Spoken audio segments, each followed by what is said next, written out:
How's it going, guys? I just want to give you a half-year update on what's been going on with that ZX10 over there. So, if you haven't noticed, it's been to the track a couple times. If you watch the channel or whatever, you'll see that I have taken it to Talladega GP and Roebling, and had a good time with it, basically. Give you a recap on essentially where I've been with it. It was stock last year, okay? Like stock as in stock motor. It didn't have a whole bunch of power comparatively. Began with a flash DCU, a Woolwich flash DCU, tuned to 190 horsepower, really respectable. That's with a decat and a filter, pretty simple. Now it's had a super stock build on it, which basically means that it's just had the cams retimed and it's got a head gasket in it. KWS does the work for me, and they do a fantastic job. KWS Motorsports, highly recommend them, out of Charleston, South Carolina. Michael Godin down there, he's the guy basically with the ZX10 for the Southeast guys. He's done a lot of motors. He's done a lot of work with them. His rider and him have developed a really good package that really works. He's been able to take that, plug it into any ZX10, boom, have a really good package. So went from 190 horsepower to 207 on pump gas. That's a lot. So first part of the year, basically, it was just getting used to it, Got the kit ECU going in there, which means that now I have better electronics or better algorithms or whatever you want to call it. 1.0 software, so it's the basic entry-level software. There is an advanced disc out there, as they call it. It's a CD, that you can go get, and basically it has better engine braking or better algorithms for engine braking. The better is just relative as what you like. So take it out to Tally the first time in April, I think. I don't know if I have a video up on the channel, but anyway, took it out in April, running a Pirelli Daytona tire, because being a very abrasive track, I figured I want a really hard tire so I don't, burn a tire in one day, which you can do down there.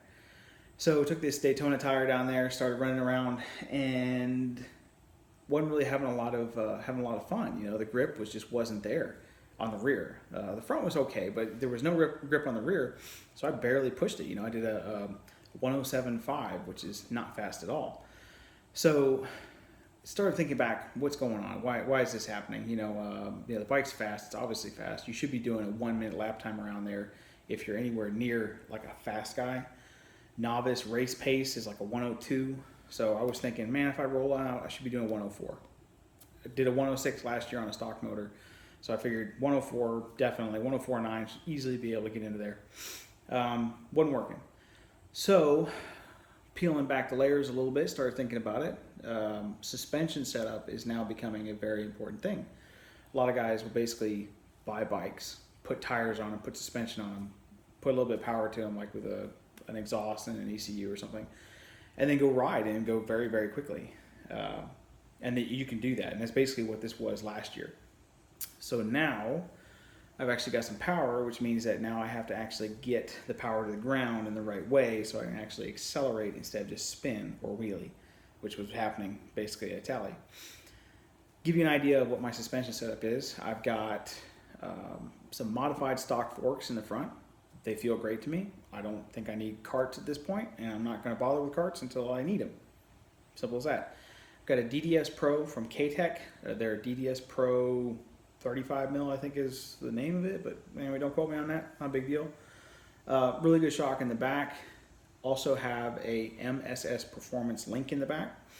The Gen 4 guys will understand that link is really, really important for their bike, but it also does help the Gen 5. So on the Gen 4, Gen 5, there's not really much difference in the actual shock location or the frame or the swing arm. Swing arm is slightly different on the Gen 5, but the location for all that stuff is exactly the same. So you can just bolt the stuff on and go. The link itself added some ride height in the back. I also had the shock lengthened slightly, about 2 millimeters, I think. I think its stock is 309, and I've got it at 311 right now. Fluidology did the work for me there. And then I added a single 3 millimeter shim, which, if you want to know what 3 millimeters looks like, it is that much. I don't know if you can see that. So it's just a shim, goes between the shock and the frame, and lifts the rear up by 3 millimeters. Excuse me, 3 millimeters. That 3 millimeters changes a lot of how the bike reacts while you're leaned over. When you lean the bike over and you have a certain swing arm angle and you have a certain front end rake angle, etc., all of that works together to create what's called cornering geometry.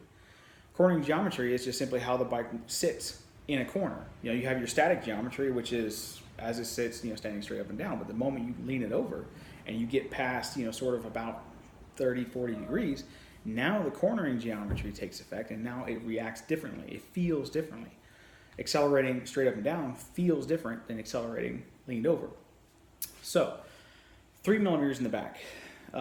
Technically, it's probably more like 7 or 8 mil. I don't know how much the actual MSS Performance link added for ride height, but I know I added 3 mil to the shock shim, and I know I added 2 mil to the shock itself. So I'm going to say about 6 to 8. We'll go with that number. 6 to 8 millimeter ride height raised in the back. Now, in the front, I have a 23-degree steering cup. Kawasaki did a great job with this bike, setting it up for basically being a race-ready package, so that you as a user can go out, you can buy this bike, and you can start putting Kawasaki-made parts into it to make it better. You know, a lot of these factories now, they make these bikes with either sort of one thing or another in their mind. I think Yamaha does an absolutely fantastic job with a blend. They probably have the best blend of what their bike does. BMW probably has the best street orientation out of all of them, and Kawasaki has probably the best race orientation once you add parts. So this is how all the manufacturers do their things. Kawasaki, you know, set their bike up to essentially be a race bike that they put lights on. So then they had to detune it, which is, you know, the ECU, the exhaust, the geometry of the bike, etc. So 23-degree rake in the front means that I now bring the front of the bike up because I'm bringing the wheel closer to the frame itself. That changes how the bike tips in, but it also changes the center of gravity, because now instead of the bike sitting, say, like this, with the swing arm angle being where it is, it brought the front up like that, which means I have more weight on the rear, which means theoretically you would need a stronger spring. So that's what I thought. So I left my spring alone. Logical.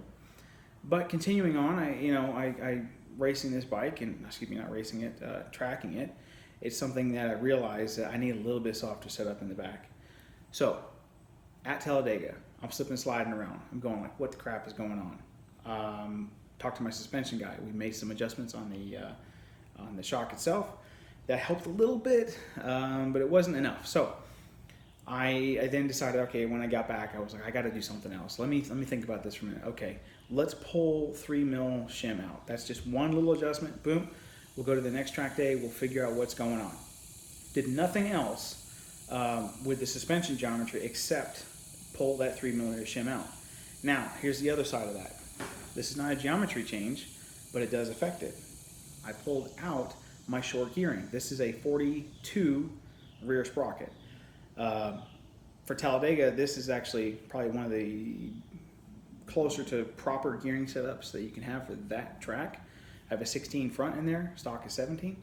So a 1642 gearing is actually something that you want for Talladega GP, because it's a very short track. You don't get up to 180, 90 miles an hour. Fastest I think guys get around there that are doing sub 1 minute is like 150. That's it. So it's not really fast. I've seen 137. That's only recently though. Back then, when I had these problems, I was like 125 tops. So anyway, pulled that gearing out. Stuck a 39 tooth in the rear, which means that now my swing arm goes back farther because my diameter of my rear sprocket has gotten smaller. So I didn't change the chain length, nothing. I just simply adjusted the chain to the proper slack. Boom. Now I have wheelbase. So I did change geometry slightly. Go to Roebling roads. Roebling is a very long flowing track compared to Talladega. It's 2 miles versus 1.4. You can get up to 100, and I've seen guys with their speedometer going into turn 1 in the braking zone of turn 1 at 180 miles an hour. So you can really cruise there. So I had high expectations. So I'm going down, I'm riding around, and I still feel like it's just very, very jittery in this type of thing. So I couldn't figure out why that is. Thought maybe it was the steering angle. Thought maybe it was the rear ride height was still too tall. Well, come to find out, it's actually the shock spring. It had no edge grip. and it was very, very twitchy because of the shock spring, okay? So, to give you an idea, this is a K-Tech 1.0 shock, or 100 Newton meter, I think is what this one is. I have a 110 Newton meter in the back of that bike right now. When you sit on your bike and you feel the compression of the spring and the suspension components, it should feel even. It should feel like when you get on it, it should go at the same time. Well, mine kind of doesn't do that. It's a little bit stiff in the rear, and we'll say not soft in the front, but we'll say softer in the rear. So when I sit on it, I get kind of a thunk on the rear, but then the front will drop a little bit better. So front end feel has always been phenomenal on my bike. I've never had a problem with that, but the rear is a little bit too hard. So cap all that off.